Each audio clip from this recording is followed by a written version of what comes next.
Hey, yeah, what? Grab your bootstraps, yeah, let's scale your growth. Here's the truth, Jack. We'll reach the globe, unveil the Tanya, notes. what Learn the to pivot, fuck? earn your digits. Won't burn, you'll get it. See, this is factual.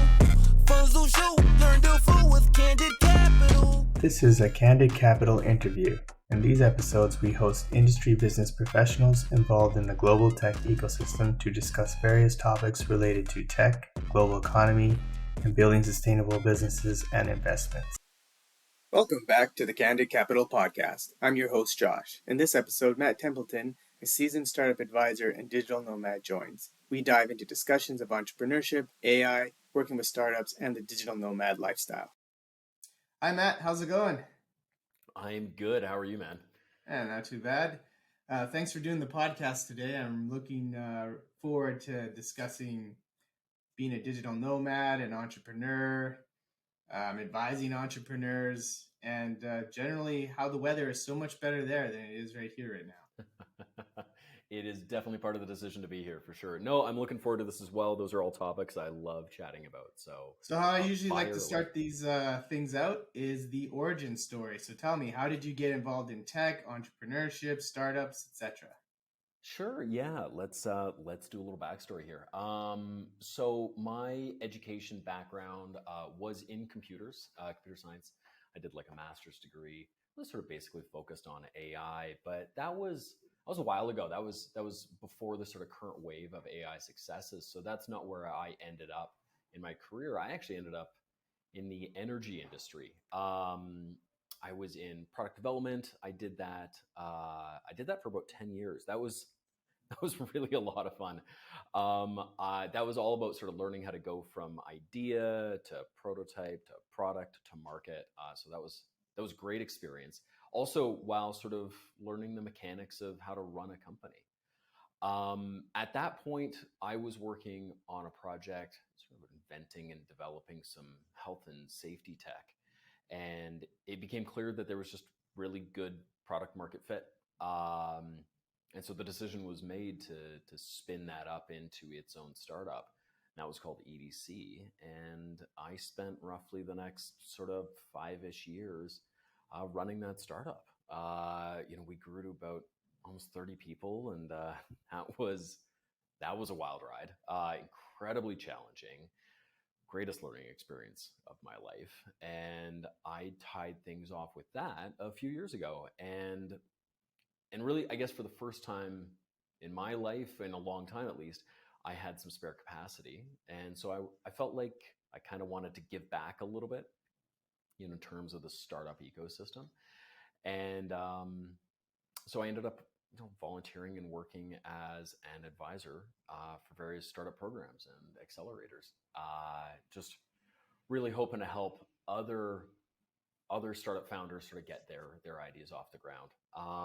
And what sort of took me by surprise was how much I enjoyed that work. I enjoyed it far more than I had expected. I think really at the end of the day, I love people that have ideas and they're trying to do something interesting and new, and they just really want to give it a try. And I just think that's the greatest thing. And so luckily there was enough of that work for me to do that I just naturally sort of transitioned into more of a consulting role, which is what I've been doing for the last few years.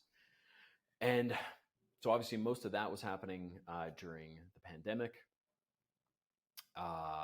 At the same time, on a personal level, with the rise of remote work, my wife and I have been trying to figure out for many years. It had been sort of this lifelong dream we had of finding a way to work and travel at the same time. We really sort of live to travel, and so we actually had this 5-year plan of how we would get to a place where we had convinced the necessary people that it was possible to work remotely.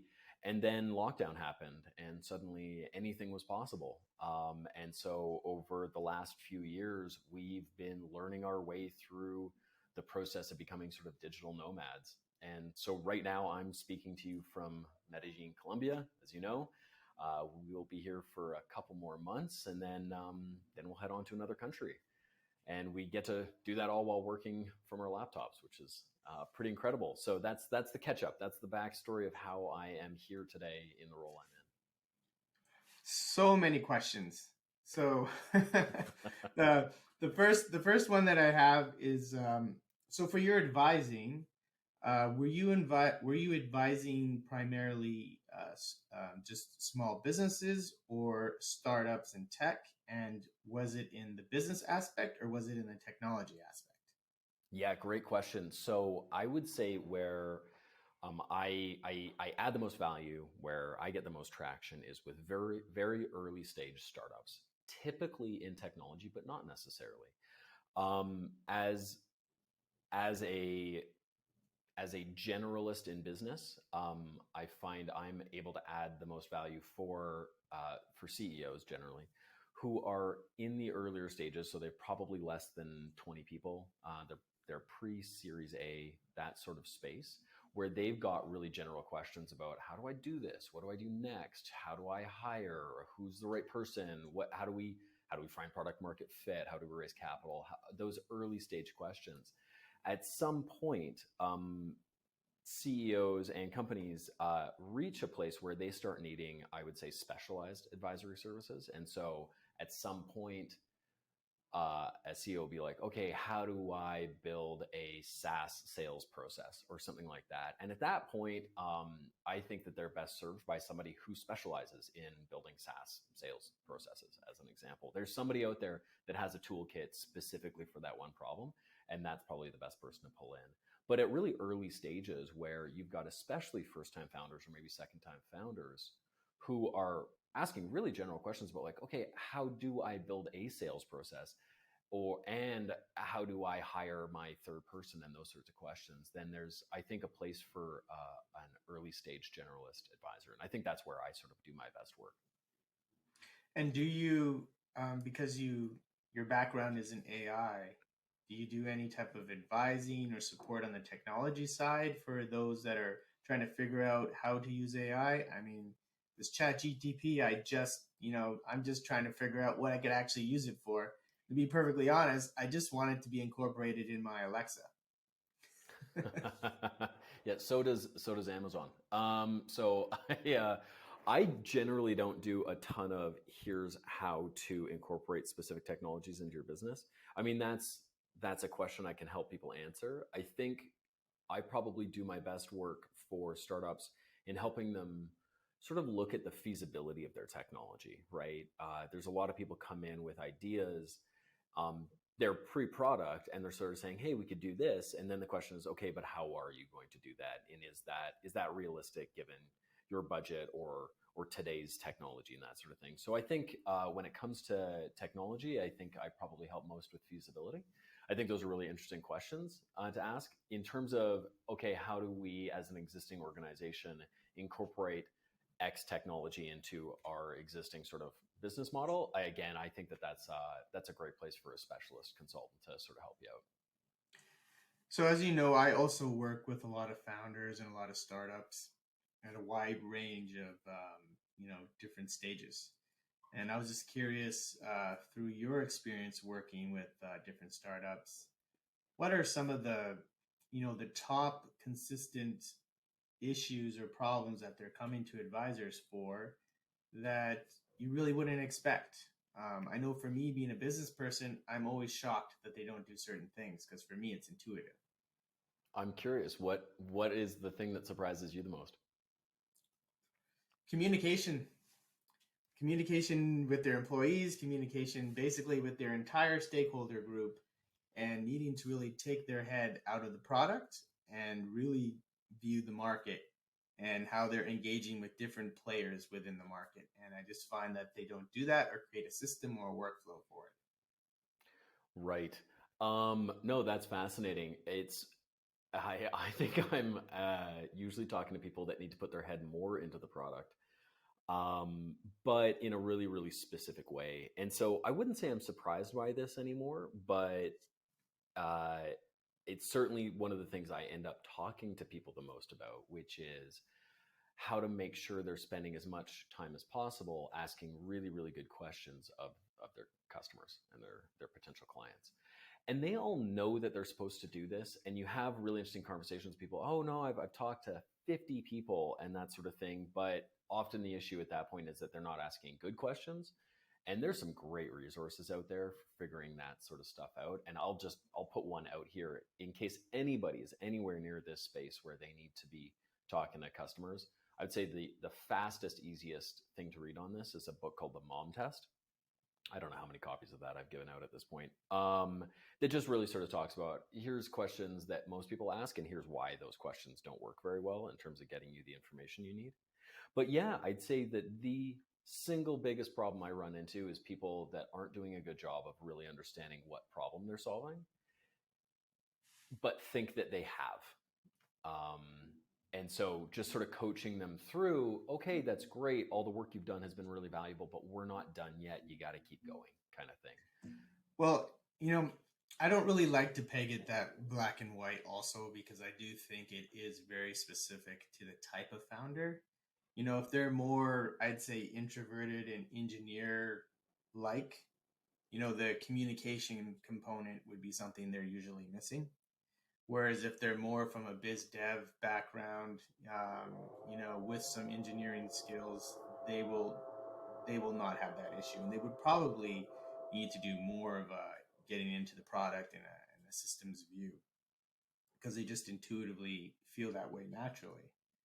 At least from the founders that I've looked at. I'd also say, like you said, missing the problem, and I think that is really part of the reset that we're seeing here, because we have like hundreds of thousands, maybe millions of SaaS companies, and a lot of them are not really companies. They're really just features, or they're just tackling symptoms.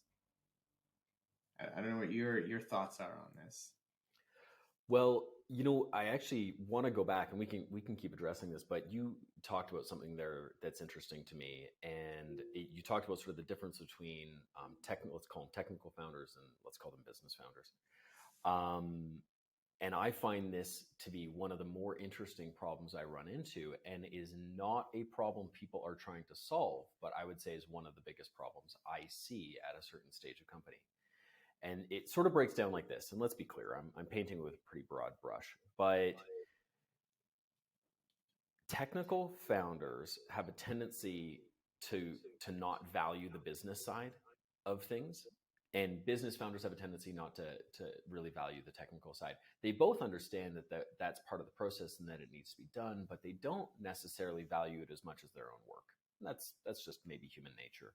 But it plays out like this: is you get business founders all the time, people that are, let's say, less technically focused, that they're really focused on the business side of things, that they're like, no, this is all the business stuff. They're great at that. This is their skill set. And they just think the technical guys should just go be in the basement and code this thing up and make it work. And I don't care how, and I don't want to talk about it. Just make this thing happen. Here's my vision. Go execute it for me.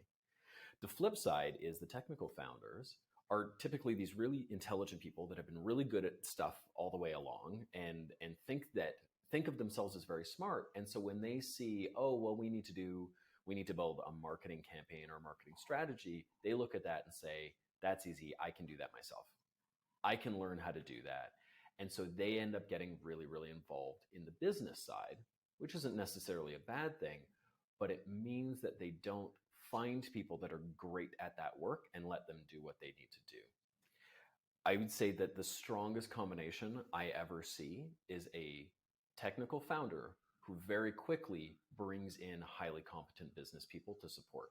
That is hands down the strongest combination I ever see. Unfortunately, it usually doesn't play out that way. Usually the technical founder doesn't think that work is challenging enough for them to need to bring anyone else on, and they try to do it themselves. So that's just one of the things that I see play out a lot, and I try my best to sort of coach some people through it, where it's just like, this is a great place for you to stop trying to build your own sales strategy and go find somebody that's amazing at doing that and bringing them on board. But it usually falls on deaf ears, and so it's not a problem they think needs solving, so it's not a problem that gets solved typically. But it's just interesting you brought up sort of that distinction, because I think that exact distinction leads to a lot of problems in startups.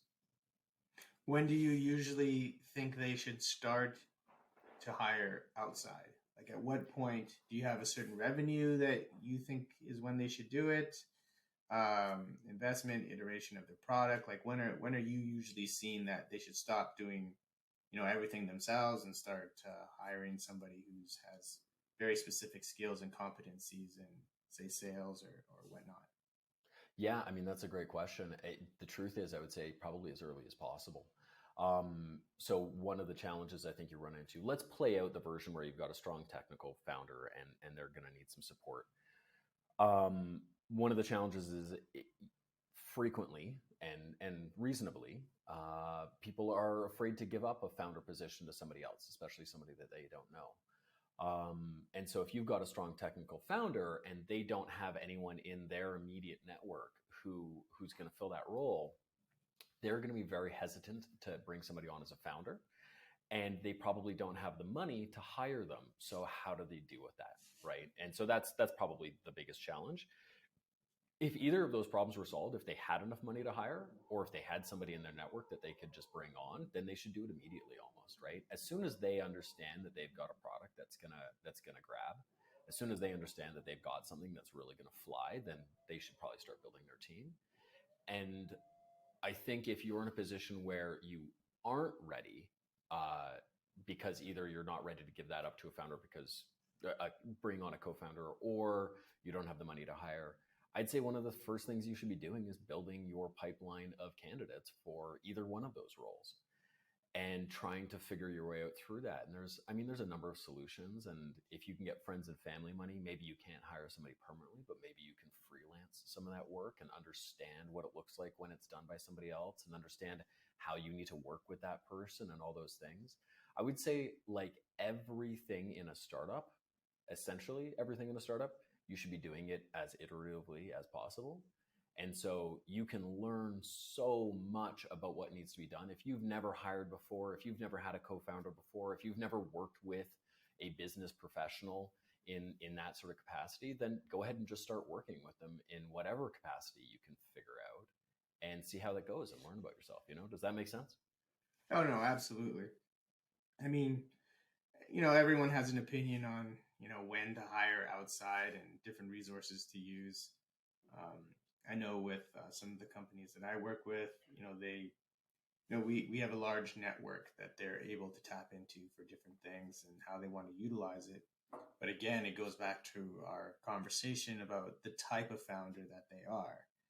And with a lot of the ones that I use, it's a lot of coaching and emphasis on doing different marketing activities, doing investor relations activities, doing analyst relations activities, and really trying to get some market credibility for what they're trying to offer. Because as I mentioned, I would make the argument that a lot of these SaaS startups are not companies. They're just features that they just happen to get enough people to pile onto, which is fine for building a company, but then you're going to have to expand the product quite rapidly before, someone else just decides, who already has market share is like, oh, I can easily just add that on. Right. And I'm curious if you're looking at a situation where you've got somebody, let's use that same example, where they're technically strong, but maybe not business strong. They've got market credibility. What for you look like the points where they should start thinking about bringing more people on? Well, I mean, I don't think I think each case is different. So, I'm working with different companies in different countries. And so there is a different sort of, I'd say, market requirements because there's different costs and there's different customers. And as much as we encourage each company to be global day one, they might not be. So if they're in a situation where it's like traditional international business where you have to build your base in your local market before you can move out, then that would be the case. But again, a lot of them, particularly because I'm working with SaaS, they really have to build up a very heavy customer base before they can do that. And, different activities. For example, I do some mentoring with our companies to do analyst relations, which is interacting with like the gardeners and foresters and that sort of thing. I don't think you should do that before you hit roughly around, I'd say, a million in revenue or 100,000 MRR, or sorry, 100,000 monthly recurring revenue, simply because you don't have anything yet and you don't have anything to talk about. And you might believe that your technology is special, but I would pretty much argue right now, unless you're doing deep tech, your product is probably not special. You might have targeted a segment of a market differently. You may have come up with a business model or using a newer business model that you're attaching to a different market segment faster than everybody else. And then you can use that to leverage that you are special. But technologically, it's very unlikely. Everything's open source now. So many, if you got a hardware component, you're outsourcing that. If you're doing software, I mean, there are services in countries which will replicate any business on this planet that you want, which means it comes down to the stuff a technical founder doesn't like, which is marketing, marketing, marketing, marketing, marketing. And it's really kind of a land grab race for that, I would argue, in a lot of cases. I don't know if you're seeing anything like that. I mean, I'm talking from the perspective of like SaaS companies. So, I mean, feel free to disagree. No, I mean, let's look at AI for a half a second right now, and trying not to make this too topical, because there's massive hype around AI today, and at the date we're recording this, and whether that's true in a year or not, I don't know, but I think there's a lot of truth to what you're talking about in terms of how are we really differentiating ourselves? Are you actually doing anything sort of fundamentally different than anyone else? And depending on how you look at that, I'd say the answer is often no. If we look at the tech stack as it exists today, it's very difficult to do anything fundamentally different than anyone else, because we're all using the same tech stack, right? At the bottom of the whole thing is the hardware architecture. And whether you're using an NVIDIA chip or an Intel chip or whatever, really fundamentally, the AI hardware is about the same thing. So there's no way to differentiate there. And then next up from there is I guess probably cloud services. And so whether you're using AWS or Microsoft or whatever, I mean, really at the end of the day, for the most part, most of those services are about the same. And chances are you're using literally the exact same one as your competitors anyway. So same thing, no way to differentiate. Right now, everyone's talking about large language models, which are probably the next part of the tech stack. So we're all essentially using the same ones of those too. And we're going to see more competitors come out as time goes on. So it won't just be one or two. There might be 3 or 4 language models that everyone's using. So again, we're all using the same hardware on the same cloud infrastructure, using the same language models. And so the room that's left to add value is to build on top of that, is to build the next layer of the stack on top of that. And so really at that point, your hope is that you have data somebody else doesn't have, or that you're smarter and cleverer in the way that you use the data that everyone else has, or you have contacts that nobody else has, or something like that. But it's very difficult to create a fundamental difference in value creation when we're all using the exact same stack, if that makes sense. So that's really interesting, because what you're talking about is a very, I would say, human type of advantage. Do you know somebody? Do you have this connection? Do you have this network? But, time and time again, like talking with different kinds of founders, they're always trying to automate and hack that system, by having some sort of way of pulling in investors so they can automate and not have to talk to them. Or in the case of if you're building a mentor network, trying to scale all that. But the thing is, and this is again, when you go to different conferences, getting that list from them is useless, because really what you need to do is you have to go hunting and you have to create that individual interaction and really suss out the value, which it doesn't really work the same way in some of these, I would say, scaling systems, the networks you buy into. I thought that was like a cool thing that you'd mentioned there.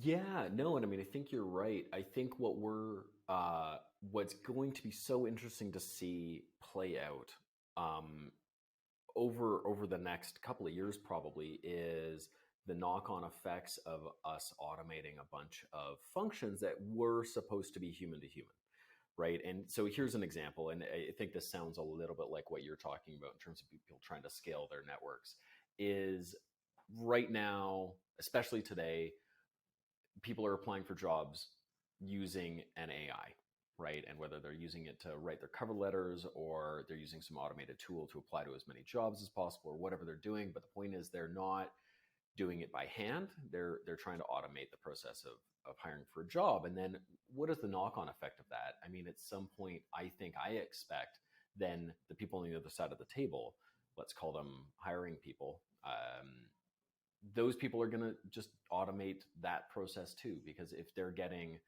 500 cover letters and most of them are written by a computer, then they're probably going to end up using a computer to sort through those and filter them out.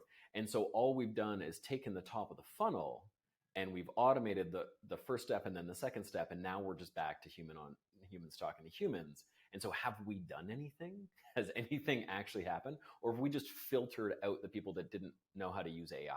Is that essentially all that's happened? And is that actually what we're looking for?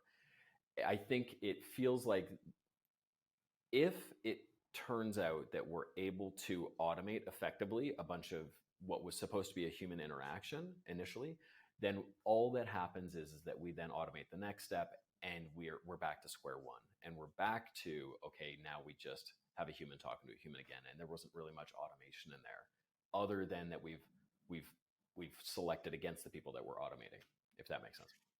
No, that definitely makes sense. I mean, I've played with ChatGPT a little bit. I've had it write some stuff for me, and it's written very well. The summaries are really nice. It's, for what I needed was accurate. But the thing is, it did not use the language in a way that would convince my target to feel what I need them to feel or to think what I want them to think, other than really, really easy to read, well written, concise, and short. Like it was very nice, like any white paper that you might read potentially, but it didn't have like sort of I would say, I don't want to say like poor grammar or poor language, but there's a different way to use language in order to elicit kind of responses. And that's kind of what it's missing. But I did speak to somebody who used it in a very different way. So they asked a bunch of advisors some questions. And then they took those questions, they fed it into the ChatGPT and asked it about personality strengths and different aspects of the individual's responses based on their responses. So then they gave them a whole list of their personality type, what they think their strengths are in advising and all that kind of stuff.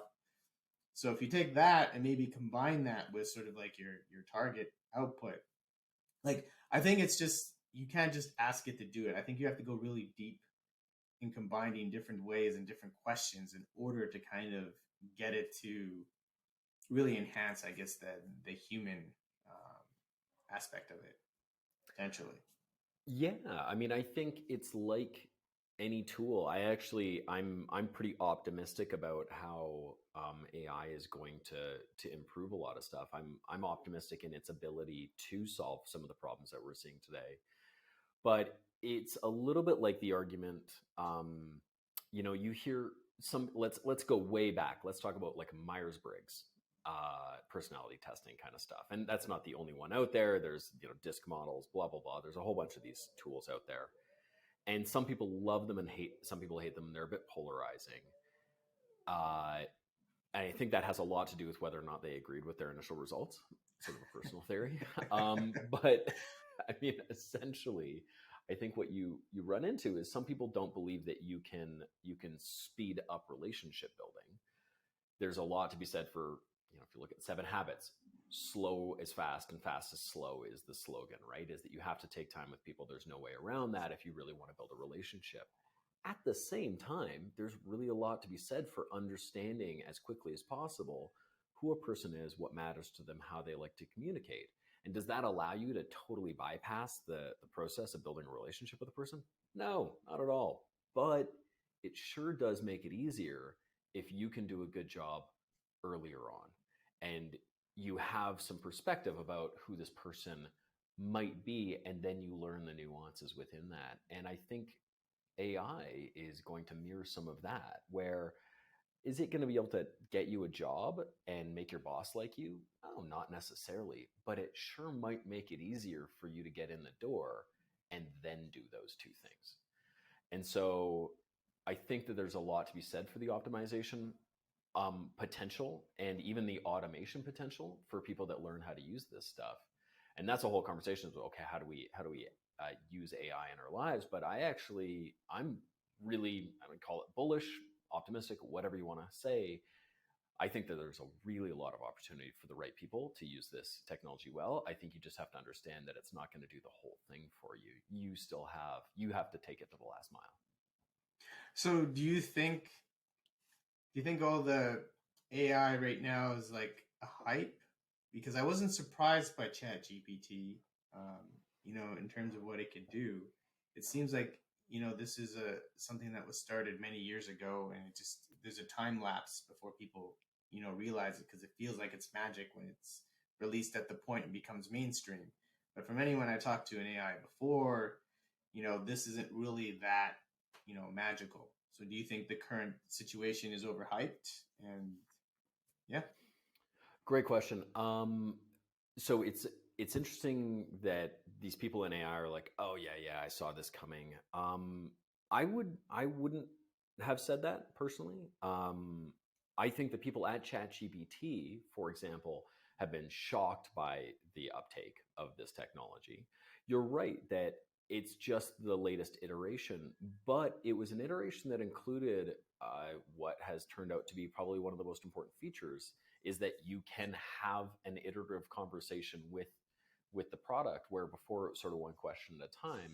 Now you can actually have a dialogue, and that turns out is incredibly important in the way we interact, because let's be honest, that's how we interact with people, right? Very rarely do you get to only say one thing to a person and then expect it to be right. We usually say something to somebody and then they say some stuff back, and then we clarify back and forth until you get it right. That's how we communicate. So I think that I actually think this most recent sort of development of a dialogue system with an AI is incredibly powerful, and I was surprised by how important that was, to be honest. You're right. This is a technology that's been developing for, I don't know, 70 or 80 years, right? I mean, we've been working on this thing forever, for longer than most of us have been alive, really. But what's happening right now is unbelievably powerful. I think that there is an incredible amount of hype. I don't think it's undeserved, because I think most people had effectively zero interaction with most of these AI systems, or any that they did were just awful, right? Like the chat bots any of us have interacted with in the early 2020s were just horrible systems. I hate them. They make my whole experience worse. And then suddenly they're talking to this thing that feels like a real person. So it doesn't surprise me that we're getting the hype we're getting. I don't think it's overhyped exactly. I think we're still going to go through a hype cycle, right? That this is going to look exactly like a hype cycle, where people are going to be just frothing at the mouths, and then everyone's going to start, which is what they're doing right now, talking about what it's not doing well, and that hype will drop off. The hype cycle is not necessarily like an effective way to interact with new technology, but it is the way we will interact with new technologies, if you know what I mean. So do you think that general intelligence AI is possible or not? Because there seems to be two camps. One is it'll just be really intelligent automation, and the other camp is the singularity, no matter what, it's going to happen. So which camp do you sit in? Okay, so I think what's fun about what's happening right now is totally normal people that have no reason to know what a Turing test is are starting to understand this stuff, that there's this idea that a computer can appear to be sentient without being sentient. And I think that's very, very confusing. And I think it's confusing even for people within that world. Even people that are working on the technology are confused by that distinction. So The general intelligence question is a little bit semantic, which is a boring way to have that conversation. But like, what does that really mean? I think, but there's a difference between, could there be general intelligence, and is there an ability for us to measure that it is general intelligence and not intimidation or imitation. Yeah. imitation? Yeah. No. You're absolutely right, and I think let's avoid the semantic conversation because it's super boring. It doesn't really get you anywhere. But let me just try to answer the spirit of the question, which is, okay, are we gonna develop something that's conscious, essentially, right? The singularity, and I would say that both parties have really, really good points. We have no clear pathway to doing that. We don't have anything that suggests that we know how to do that. So it's really, really easy to be like, yeah, no, we're not going to be able to do that. How are we going to do that? Someone point me in a direction where we can see mathematically that that's where we end up. Okay, cool. At the same time, there's this really, really good argument on the other side, which is like, we know that this is possible. We see it in our own brains, right? And that's if you don't believe that there's something supernatural happening in our bodies, biologically speaking. So if you believe that we are functioning the way we see us functioning, and it's a combination of physics, chemistry, and biology, then we know that it's possible at some point. And so mathematically, if you believe that progress will continue, then eventually, yeah, we do get there. So I believe yes, personally. And my wife tells me I need to dial that down a bit in conversations at cocktail parties. But yeah, no, I totally think that we'll end up with a singularity. What's not clear is how we're going to get there and when. Yeah, I would agree with that final statement. I definitely think you should dial it up at all cocktail parties, but that's also probably because I'm less optimistic and more of a fatalist when it comes to AI. Because it's the nuclear weapon that can't be controlled by 5 states. Like it's out in the internet. Everybody if you have a technical background, you probably could build your own AI. So there's no real barrier to a group that decides to want to build it, right? So this is an old quote, and I don't even remember who said it anymore. I'm sure you could Google it, but that I find useful when I'm thinking about this, which is the odds of some guy building the singularity in his backyard is the same as us stumbling across somebody that built a 747 in their backyard. There are barriers to doing this, and they tend to be cost. It is cost prohibitive to build these things. Mm-hmm. And for instance, there's nothing stopping you and I from building a 747 except money, really. The technical knowledge exists. In fact, you can probably buy most of the parts online. But you and I are probably never going to build a 747 from scratch because we just can't afford to. And while, you know what, like the technology exists, we can see Microsoft and Google and all of the major companies building these outrageous language models. And so there's nothing stopping you and I from doing it, except that I don't have the money to process 1 trillion tokens. Absolutely. I agree with you. There's a cost component to it for sure. And I mean, costs are coming down all the time. My argument was not that there's going to be 1 million people building AIs. The point is that the box that this is all being built in is very large. There's many actors and components outside of just a regular Joe doing it. And so like really being able to watch and monitor the progress and what's happening with all of that for the existing players that can afford to do it. And that includes corporates, that includes state actors, it's huge, even in terms of what exists right now.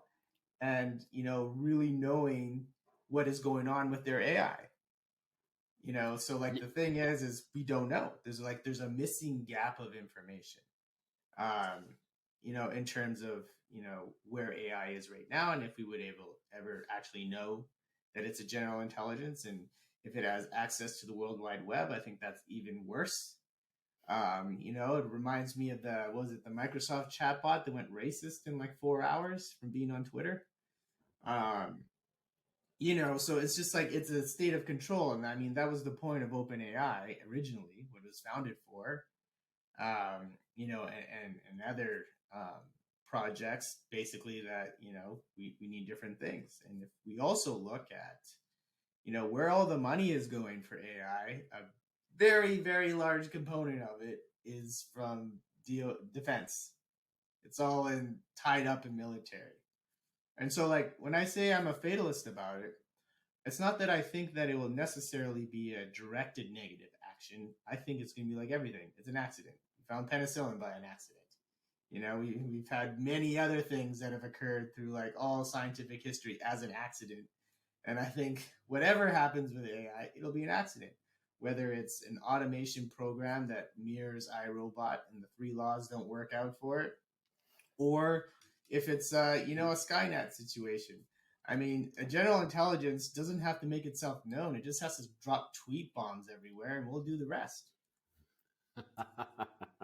You are a fatalist. No, and I think that I think the concerns are valid and real. And while I'm probably not going to be somebody that goes and advocates for us to slow down, I think, like medical technology, it's important to have people voicing all those positions, because there are some people that will move more quickly than is safe, and there's some people that will move so slowly that we never get anywhere, and we need to find somewhere in the middle. And right now, it's so interesting watching the rate of progress, because we have systems that aren't keeping up, like our legislative systems aren't keeping up, and how that's going to impact our ability to make changes and progress our technologies in a way that works for people. Because you're right, man, we've got some accidents coming up. It's just not clear what the damage is going to be. I mean, listen, I am not suggesting we slow down or stop. I think it's way too late for that. It's just a matter of being prepared and building other systems or safeguards if it's even possible. Like, the thing is, we're the most intelligent thing we know. And so something that becomes more intelligent than us, how can you even fathom that? Like, if you're a spiritual religious person, it's like saying, I know God. No, you know what God says it wants, but you don't know how it thinks and, whatever in the concept. So, I mean, like, that's kind of like, the case of it with AI. If it's general intelligence, and then how fast is super intelligence? I think there's a timing delay problem that we have. And it's the same thing with when we talk about the economic disruption and in terms of industry, and we keep comparing it to the steam engine and to oil and how it changed. And I think that is a really bad comparison with AI, because what AI has the potential to do, and we're going to find out in the next decade here, is it's going to be able to do what those other industries didn't, and that is attack all industries at a shorter time frame and all jobs at a different time frame. And so, like, the thing is, we're not prepared for that. Whereas in the other industries, yes, they had big disruptions, but they started in like very specific chunk pieces. And there was enough time to really kind of adjust for those shifts. And so I think the pain that we're going to experience over the next decade is going to be very different than the previous industrial revolutions. And I don't mean this as a negative thing. I mean, this is part of progress. This is part of moving on. But, I do think that we don't really understand the time lapse of what AI can do across every vertical, horizontal industry piece out there. Yeah, no, and I mean, I think you make some good points about the way this differs from the previous changes we've seen. And I mean, it's probably one of the most common arguments against fear, is essentially like every time a technology shows up, there's a bunch of fear, right? And Luddites back in England, my history sucks. I can't remember when that happened, right? Going around smashing machines because thought it was going to take all the jobs. It's interesting. For example, I've been reading a lot about the history of the music industry recently, and there's an industry that every 20 years basically goes through a massive overhaul. For a while, it was the guys that made the records that had all the power, and then suddenly they didn't shift quickly enough, and it was the companies that owned the radios, and they just bought them for pennies on the dollar. And then it shifted again with Napster, and then it shifted again. Well, first with Apple Music, and then it shifted again with Napster, and then it shifted again with streaming, and it's probably going to shift again with AI. And every time it just destroys the industry essentially by recreating it. It doesn't destroy it, it just recreates it again based on a hardware change or a software change. And so everyone likes to sort of point to these things saying, hey, listen, it's overblown. The fear is overblown. We've seen this over and over again. You know, when microprocessors showed up in Britain, the first thing they did essentially was go out and run a study on how is this going to destroy jobs. That's always this response. And so the argument is this is just another one of those. But I think you make, and I think there is a really strong argument on the other side, which is, yeah, this might be different this time, but it's unclear. And I think this is fundamentally the challenge with all the conversations around AI, especially the ones that are happening today. Because if you look at the rate of progress we have, it's exponential, it's asymptotic, it's insane, it's totally unsustainable is what it really is. It's highly unlikely this rate of progress will remain at that pace forever. In fact, almost for sure it won't.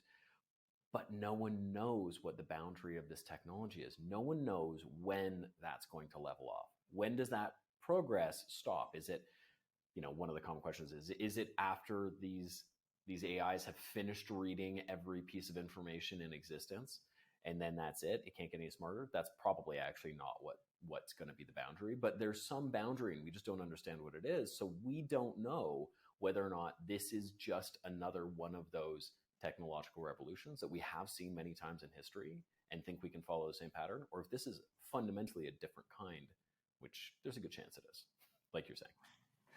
Well, I mean, I just like to make clear, because it kind of sounds like I'm making sort of the argument against these things.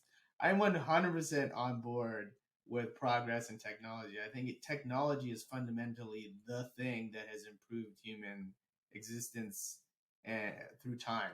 It's not a lot of the other political fluff, but it's usually a technology comes out and improves the life of communities, people, and humanity. So, I'm all on board for technology for sure.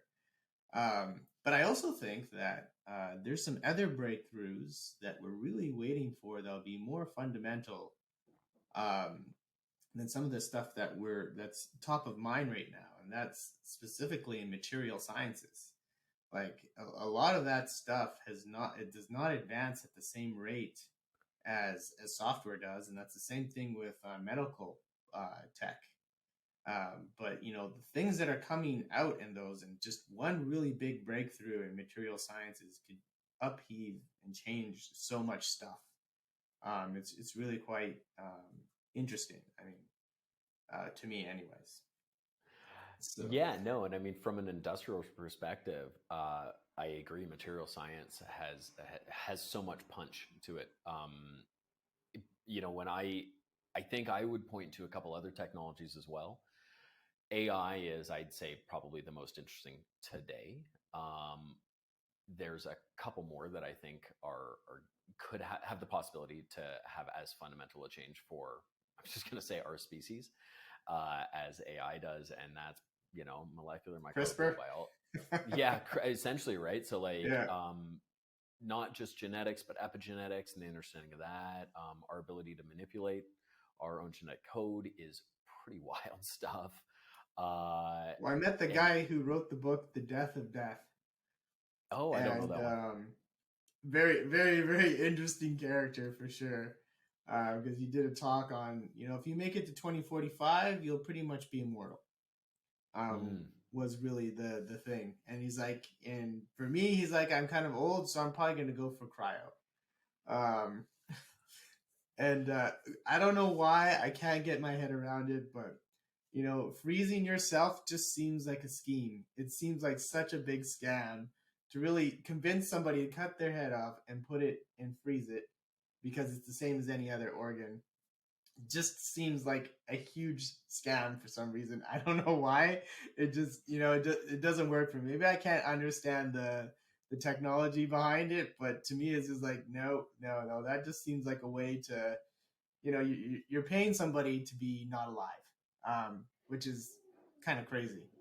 But I wanted to get on to your experience as a digital nomad. Mm. So kind of like, what got you to do that outside of the pandemic? What was the final thing that's like, okay, it's time to go, and we're gonna do it today? Or was that the main reason, the pandemic? Okay, yeah, no, topic shift. I got to get my head out of the future all of a sudden, go back to the present. Let's let's talk nomading.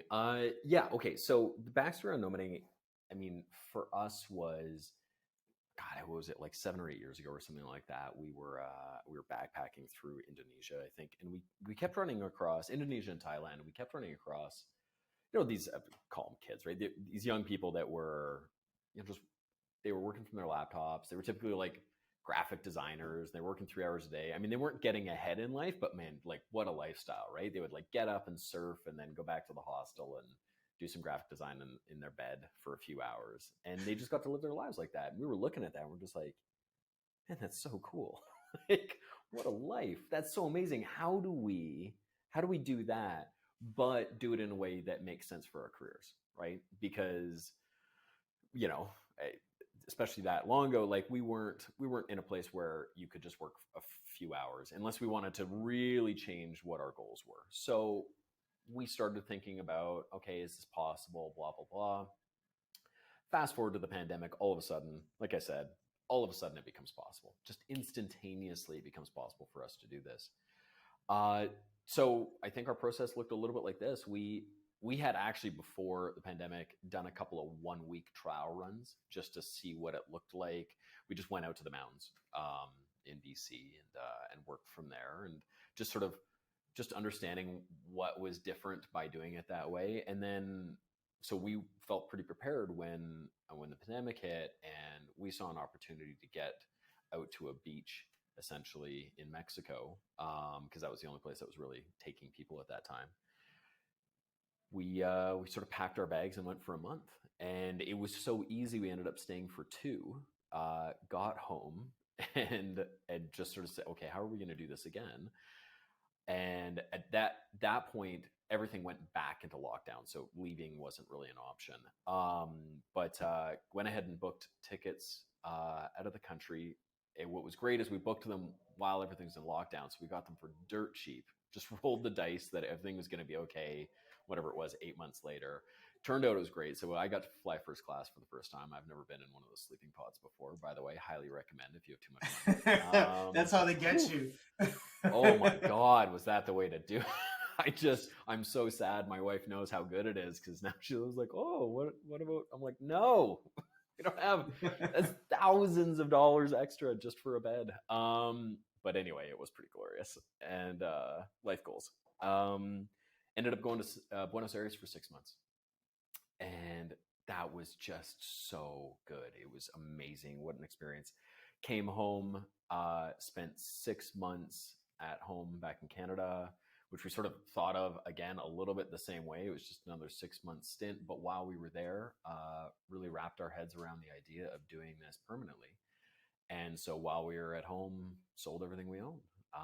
Just sold our home and everything, and or at least prepared for that. And now we're in Colombia. And so at this point, we consider ourselves effectively permanently nomading, if you want to use that term.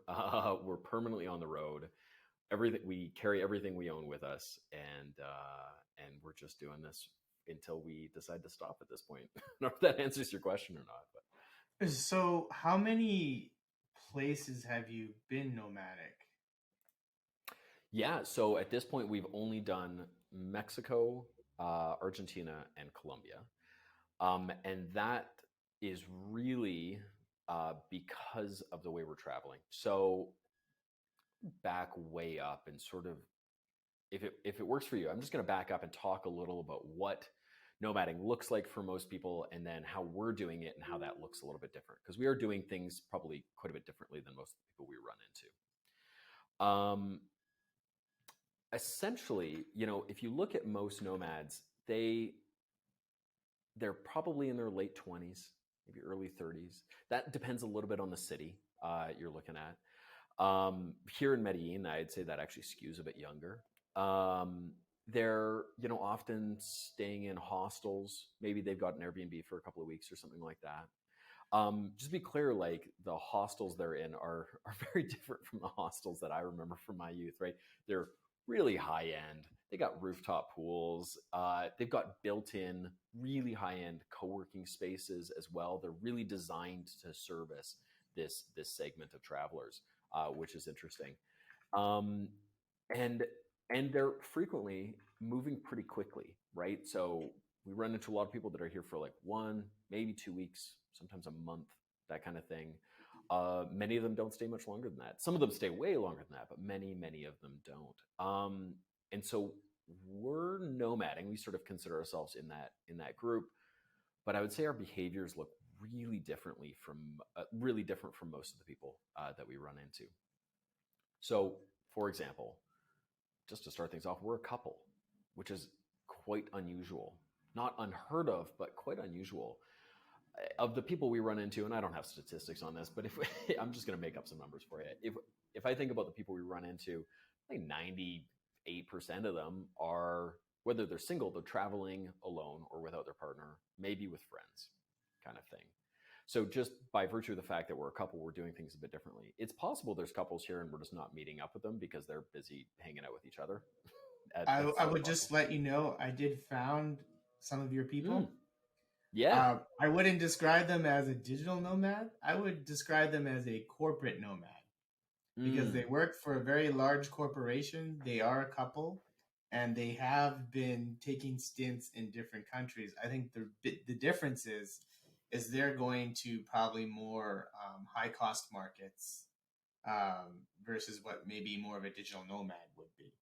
Whereas they're not looking for necessarily a cost win on their everyday living, but somewhere to experience that they would rather live while they're working. Nice. So are they traveling? So one of the distinctions we sort of make in our head is the difference between a digital nomad and an expat. And we sort of think of expats as somebody that often travels as a result of their job rather than in spite of their job, kind of thing. And so I don't know if that's sort of what you're talking about. Probably I wouldn't not, put them in the expat category because, the nature of their job, I mean, they work for an international corporation. They don't have a need to be in any of these countries, Right. but they're able to do their job from anywhere.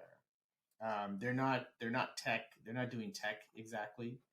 They're doing like professional services of some sort within their organization, or they're doing business development. But it's like if there's an international airport nearby, they can fly to whatever conference they need to go to if they need to. They can do all of their management meetings from anywhere.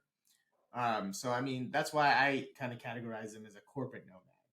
Whereas an expat usually has a job that they have to do in whatever market they're going to. Agreed. No, and I think what's fun is understanding what a mixed bag nomads are. And I think that's sort of almost the point here, is that it's a little difficult to generalize very effectively when you've got like 22-year-olds that don't have a job and are just, honestly, in my mind, just backpacking, who call themselves nomads. And then you've got 65-year-olds who are lawyers and partners in the firm and have bought a house somewhere but only spend 1 month there or something like that, and they think of themselves as nomads, and everything in between. So it's a little tough to generalize, and I think these are sort of just some of the generalizations we've seen that are fairly accurate, but like it's great seeing how many different people. I mean, we're seeing occasionally, very, very rarely, but occasionally you see families doing this, where they've pulled their kids out of school for 2 months because they're like, that's possible these days. They both have jobs and they're traveling around with their family while working and being in school. And they sort of think of themselves as digital nomads too. And all of these people have very different behaviors, if that makes sense. So for the 3 places that you've been to, Colombia, Mexico, Argentina, I'm sure each one is very different. So I'm not going to ask you which one's your favorite, although you can tell me if you want. However, what is it that you really liked, and what did you really find as a challenge in each of those markets? Sure. Sounds good. Okay. Yeah. So just to tie that last thing off, which was where else have we been? So we use these long-term destinations as hubs essentially, and then travel from there. So we have then spent like a week here and a week there and that kind of thing.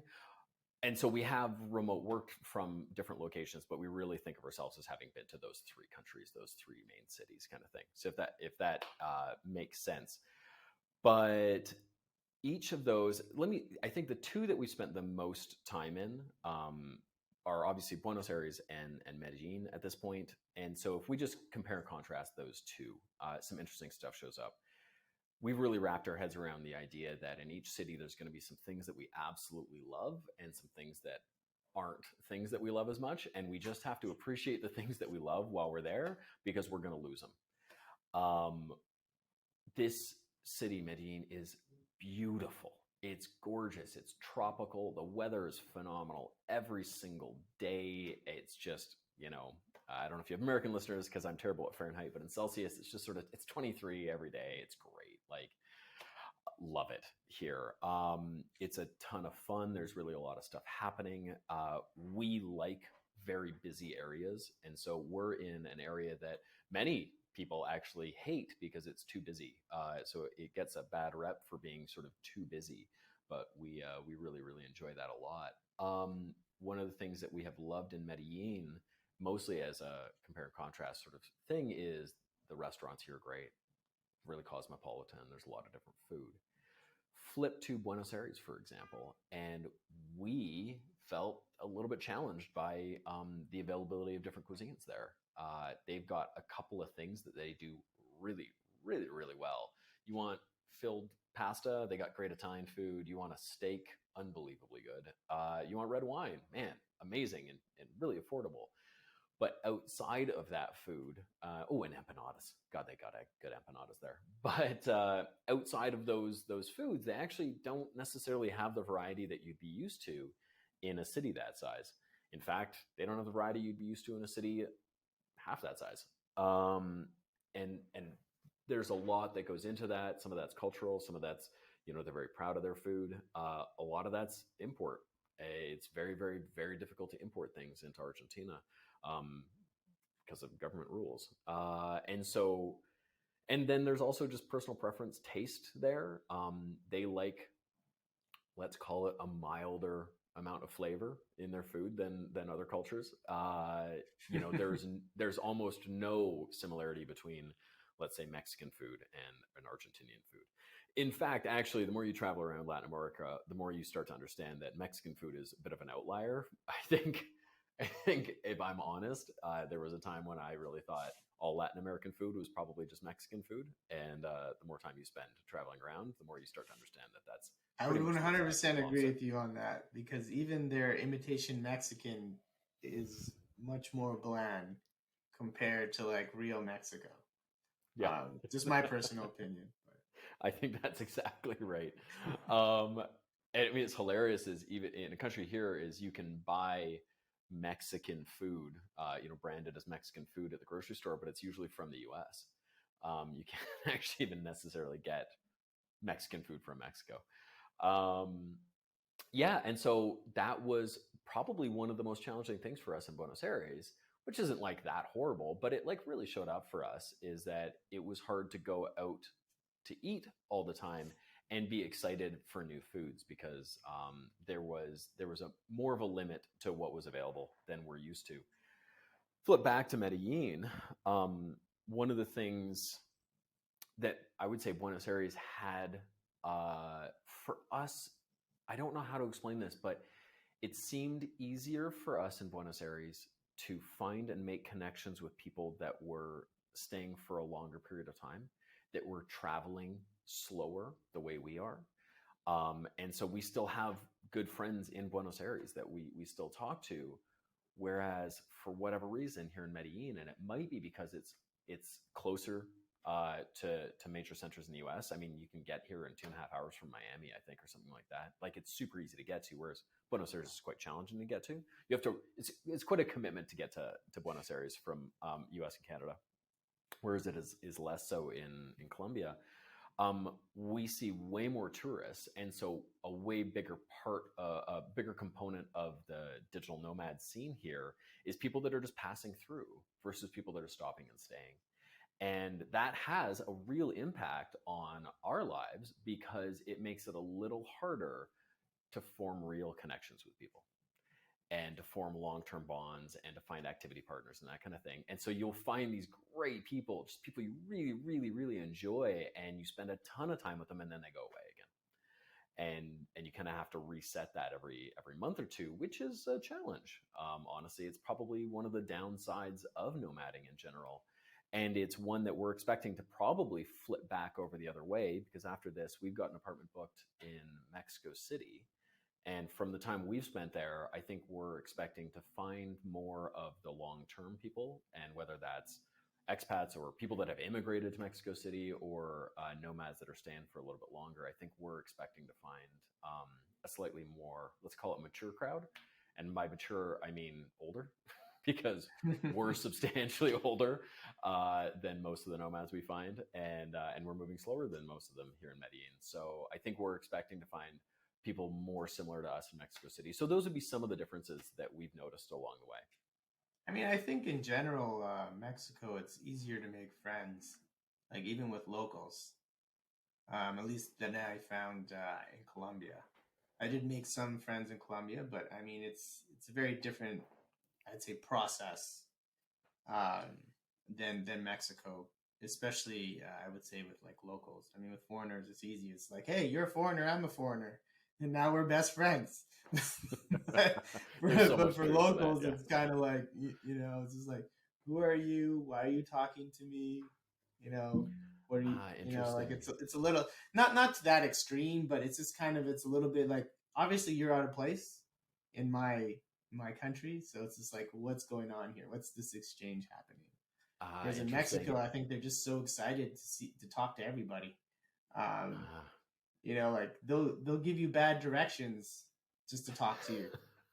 So like, I remember asking for directions, and I learned very quickly you always got to ask a minimum of 3 people, because like even if they don't know, they feel like they need to tell you. They got somewhere to go. Yeah, I love that. I love that perspective. We no, it's interesting. We have found Medellin specifically, and I can't speak to the other cities, because how about this? Within Colombia, the different cities have very different perspectives of themselves and the other cities. There's a lot of culture stuff, even absolutely in this country. We have found the people of Medellin to be incredibly warm and hospitable. Our challenge is our Spanish isn't good enough to make good friends. We can have fun, polite conversations with people. We can chat at a bar, but to form a real connection with someone, like, our language just isn't there. And that's, that has a lot to do with the fact that we don't actually have jobs in Spanish, or any language learning we do is just mostly for fun and interest. So getting to that fluent stage, we're a long ways away from it. And so that's our challenge in terms of meeting locals. All the locals we know and are friends with all fit the exact same pattern, which is they are married to a foreigner. And that's how we know them. So all of our local friends are couples, and only half of that couple is actually a local person. And that's the only way we've ever managed to make it work. Yeah, I'd say that was kind of my experience, with the exception of 2 people I met in Bogota. Most of all the locals that I made friends with were somehow connected or looking for foreigners in some way, whether it was like through a network group or through a tour or something like that, or like you said, married to a foreigner. They were somehow connected to that. Except for like my one cafe that I consistently went to because I really liked their coffee. But to wrap up this topic on the digital nomad, is there any advice that you have to anyone who, 2 or 3 things for anyone who is seeking out to do the nomad lifestyle? What would you suggest to them? Oh man, I probably should have thought of that question before we got on this call. It's such an obvious one to answer. I have so much I could say about this life. It's totally worth doing. I mean, if there's anything we ever hope, it's that by doing this, we can inspire other people to do it. And we've been so gratified. We've been so happy that on this last trip, we've had a whole bunch of friends come visit from Canada. And I think that's largely because this is our third round of this. And at this point, people that we know are like, wow, that looks really easy. Okay, like okay, cool. Just tell us where to stay. And we can just tell them where to stay. And then it works. And they can just sort of show up and it flies. And so I think what we love about what we're doing is that we're making it look easy to people because it's reasonably easy. It's also really challenging and there's a whole bunch of stuff that comes up, but like, God, do it.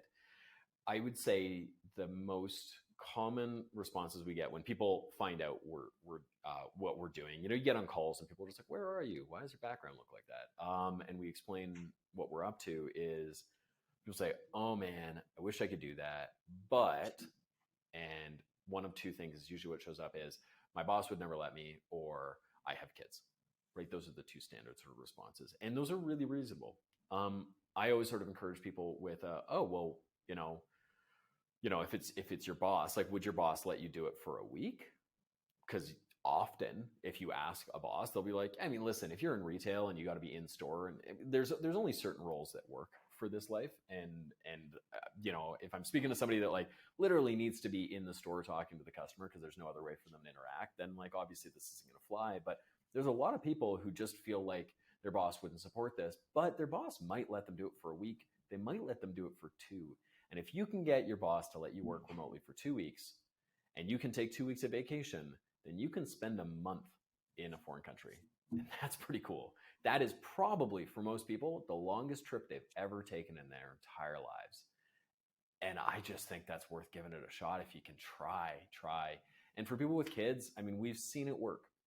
If you want this badly enough, you want your kid to get to see what it looks like, not to just go through a Mexican resort, which are awesome and totally have their place in travel, or 3 days in Paris or whatever. If you want your kid to get to understand what another culture looks like, a month away is pretty incredible. And most schooling these days have spaces where you can take your kid out for a month and let them work remotely for a month. I mean, I'm not a parent, so I can't speak to this, but we've seen it work. And I'm always just like, God, if this seems interesting, if this is exciting or inspiring to you in any way, give it a try. It's so worth it. It's so cool. So basically, test first. So pick a spot, pick a short time frame, go in and see what it's like. Maybe do it a couple times before you start expanding the Nomad experience. Would that best summarize it? I mean, that is a great way to do it. That was certainly what worked well for us. Like a startup, iterate, test and iterate. I'll share a couple of things that we've learned along the way in case they're of any use to you. Is when we went to Mexico for a month and ended up staying for 2, when we got back, I was just like, wow, I'm really sick of these 5 t-shirts. I wish I had brought a couple more t-shirts. It's actually nice to have your stuff with you. And by most standards, we live a pretty minimalist lifestyle. At the same time, to be clear, we bring really, really a lot of stuff with us because we're not moving too fast. And so if we're big fans of the get to a place, bring a bunch of your stuff, settle in, and then feel free to do little day trips or weekend trips or a week-long trip if you have the budget for it to somewhere else. But like having a bit of a home base really makes it easier to explore a culture, explore a city, and even then explore that country without moving around too much.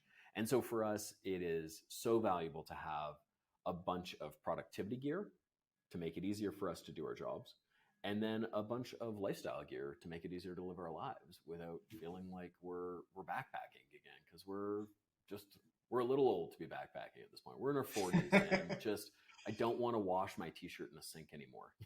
So no, that makes sense. Well, it sounds like we need an ebook on the Nomad experience of Matt. So, I'll be the first one to buy a copy. Nice. Let's move on to the closing questions now, as we're just a little bit over the hour here. And so first question is, I'm an avid reader, so I have to ask other people what they're reading. if you don't read, what you're listening to. If you're not listening to anything on a podcast or an audiobook, then what was your favorite book? All right. Yeah, let me see what I can do here. I don't know my Kindle in front of me. By the way, Kindle, phenomenal technology, ebook reader of any kind. Get a Kobo, get anything. I love collecting books, but man, is it easy to travel with an e-reader. Books I have read recently that I really loved. I actually just read Andy Weir's new book. Or I don't actually, hang on. I don't know if it's new. I just read a book by the guy that wrote The Martian called Project Hail Mary. Man, you have to be a bit of a science nerd to enjoy this, but if you're a science nerd, then you will probably enjoy it. I do recommend it. I also just finished another sci-fi book. All of my books are recommendations. I can't usually remember who gave them to me, but that's how I get all my book recos. I read another book called Recursion, which is again a sci-fi, but I thoroughly enjoyed it. Right now I'm reading a book called 4,000 Weeks. You know what? I don't know that I would recommend this book. Well, what's Recursion about then? Because it sounds like that one is interesting. So what is that? You know what? I am a no spoilers kind of guy. I don't need the spoilers. I mean, like, what are we talking about? Is this a dystopia book? Is this I don't know. No, let's go. It's not high sci-fi. I don't know if that's actually a term. I'll tell you what, listen, we can edit this out in post. Let me go grab my Kindle so I actually look at what books I'm reading right now, and I can give you a real answer to this. Is that fair? Yeah, sure. Yeah, okay, just give me 1 second.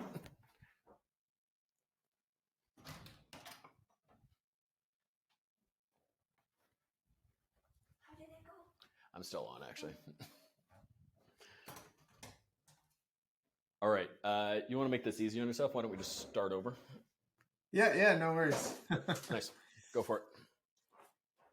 Yeah, so I'm an avid reader. So one of the questions that I always got to ask is, what are you reading or listening to right now? Nice. No, it's great. I love reading, and I've got a few books here that I can recommend that I've either just finished or am still loving today. So I just finished a couple of sci-fis. I really enjoyed Andy Weir, the guy that wrote The Martian. He wrote another book called Project Hail Mary. So listen, you got to be a bit of a sci-fi nerd to enjoy these, and that one specifically. Or you need ChatGPT to just tell you, right? Yeah, exactly. Got to look something up in there every time. Explain it to me in layman terms. Yeah, especially Andy Weir stuff, because his stuff at least feels very well researched. Whether it is or not, I don't know.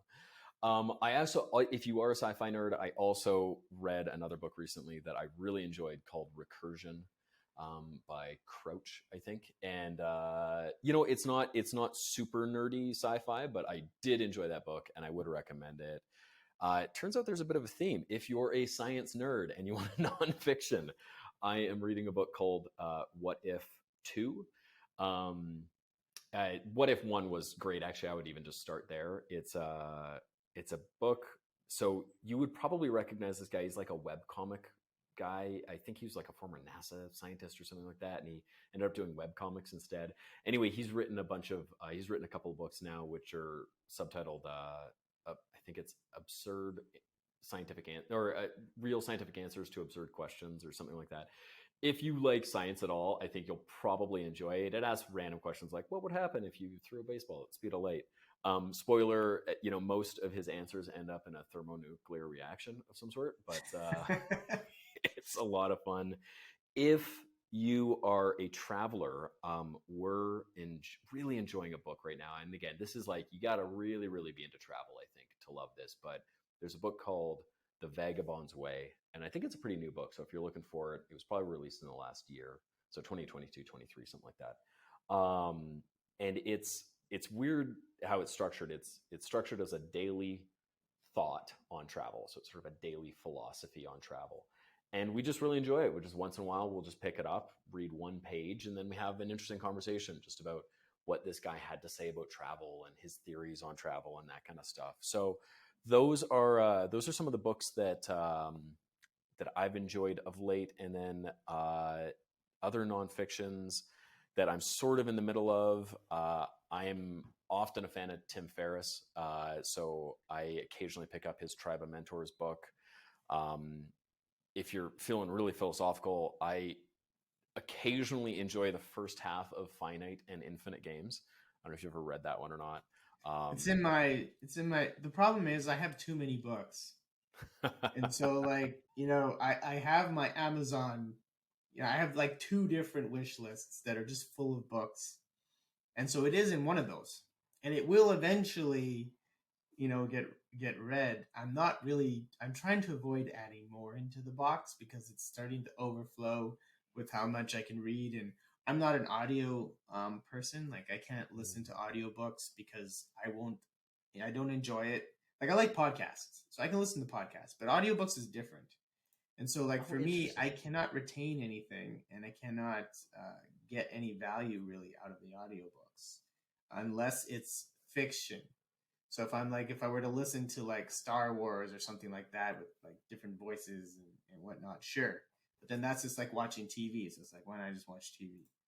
So for me, I can't do the audiobook. So I keep having like this problem with how many books, and my target list of books to read a year is 15. And so nice. How are you doing so far? Are you on schedule? I made it last year. Actually, last year I think I did 16.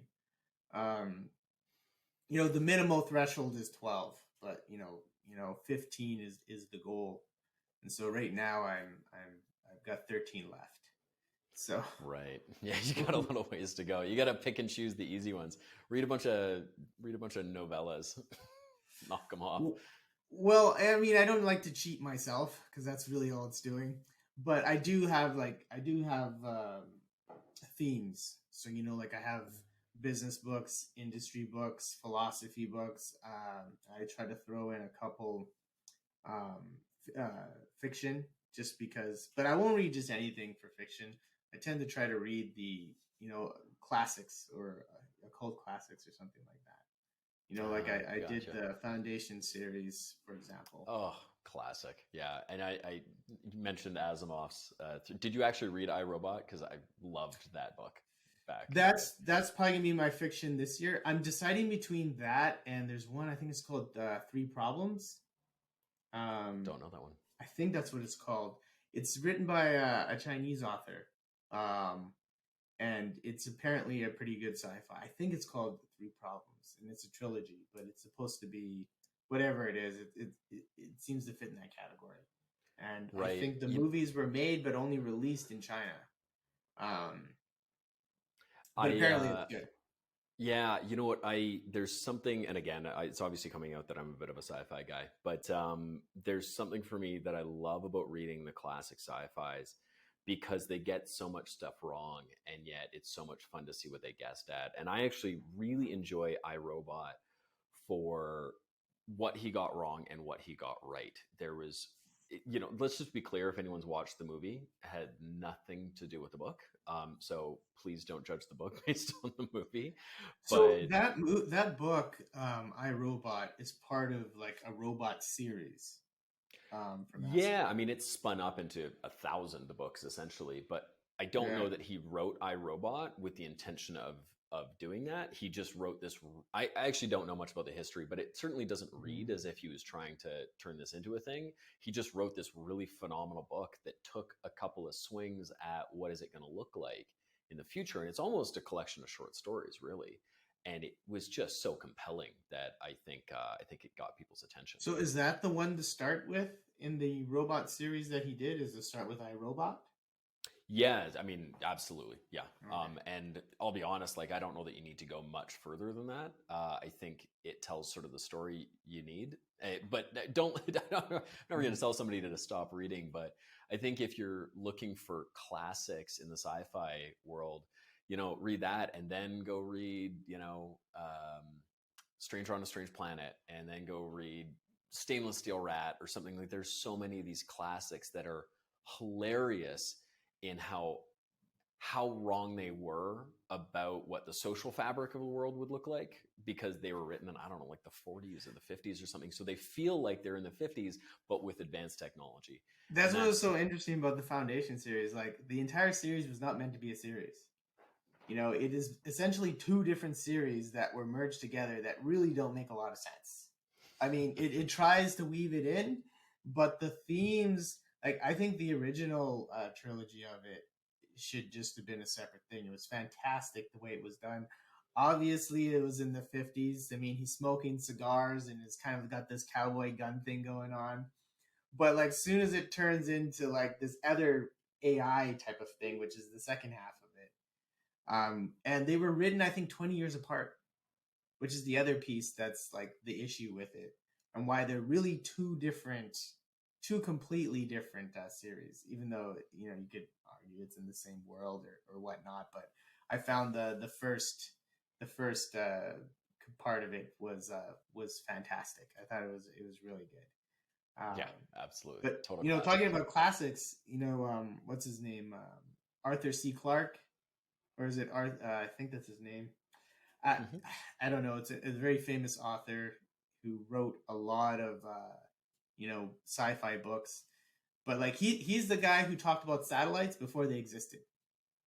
Oh, I didn't know that story. I like that. Yes. He was like, there's all kinds of technologies that he kind of, you could say, invented in his writings that became things.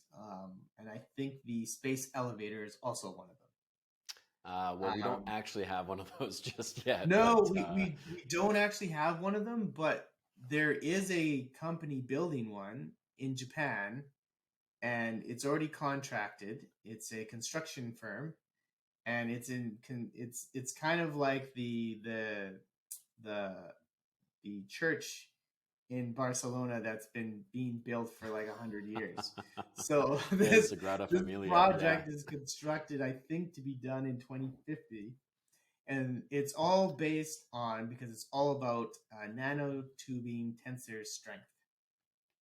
And so by that time, because every so many years it gets better and better, it's just like it's a material science thing, is my understanding. And so they can actually tell what year that it'll be actually strong enough and cost effective enough that they could build it. So this is why they've made sort of the project contract for 2050.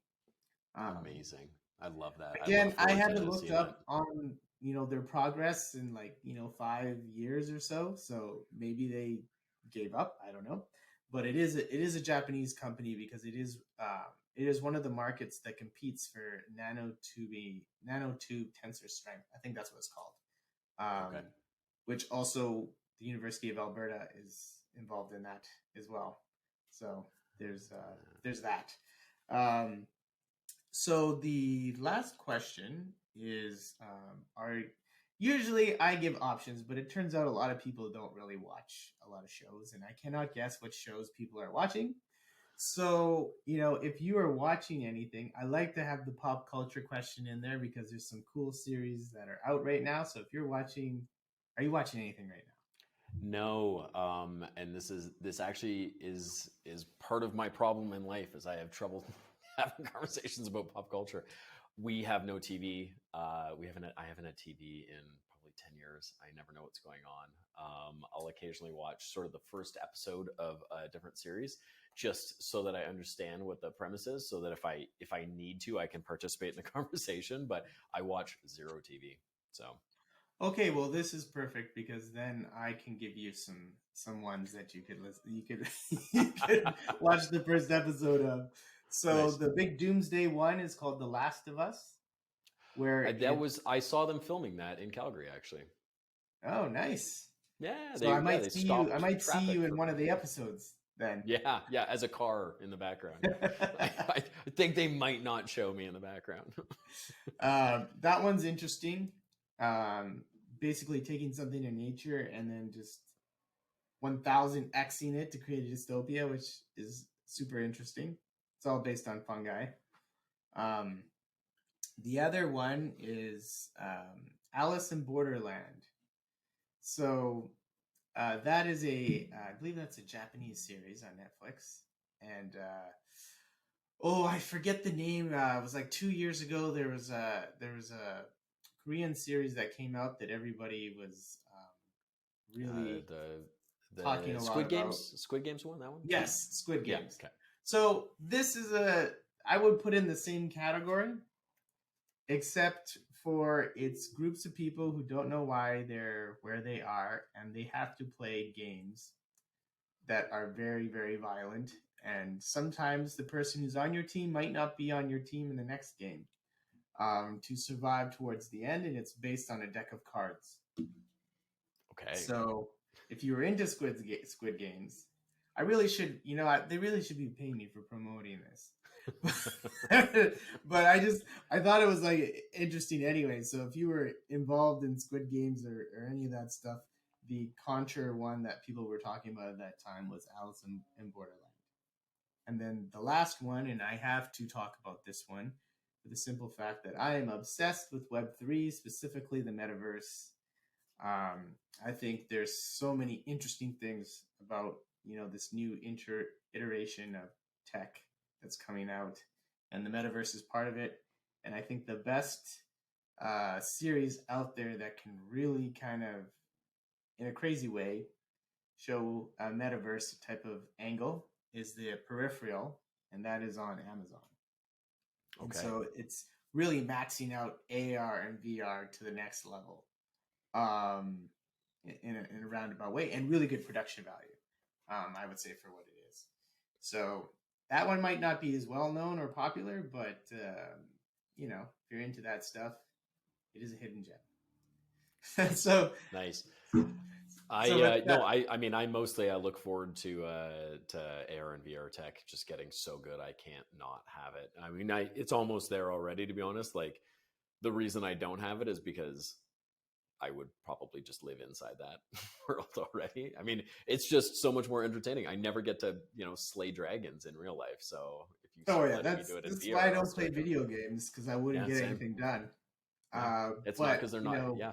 If it ever ends up like that anime show Sword Online, yeah, I'm probably gonna invest all my money to just have like the metric tube thing here, so I could just pop in. But with that, Matt, thank you very much for coming on the show. And before we conclude here, was there anything you wanted to shout out? Any social handles, anything to that effect? Josh, this was a pleasure, man. I mean, what an easy conversation to just chat away for whatever this has been, an hour and a half or whatever it gets cut to. I hope it was easy to listen to for your listeners as well. I have nothing I need. I really enjoyed chatting with you before and was happy to do it again in a recorded way. In terms of social, I mean, primarily in terms of work stuff, I'm on LinkedIn. So, look me up, Matt Templeton, on LinkedIn, and shoot you my link to put in the show notes if that's a thing you have or not. But other than that, no, I have nothing I need. I hope something we've talked about here has been interesting, exciting, and inspiring to the listeners, because there's so much cool stuff going on in the world right now. We live in probably one of the most interesting times in history. And I hope people are excited by that. And I know I am. So I hope this has encouraged people to do something different with their lives. Perfect. That's great, Matt. Thanks. Nice. You can find information about the Candid Capital podcast on the website, LinkedIn, and Twitter. Episodes can be found on Spotify and other podcast platforms. A quick reminder that this is infotainment and is not intended to be professional advice, malicious, or hateful. The views, information, or opinions expressed during the podcast are solely those of the individuals involved and do not represent those of employers, partners, and their subsequent connected private and public associations or organizations. We candid, I hope you understand it. Your business growth, we planned it, yeah. This ain't for show, we stamped it, yeah. No FOMO, everyone come join, no solo. This all factual, from me to you, this Candid Capital.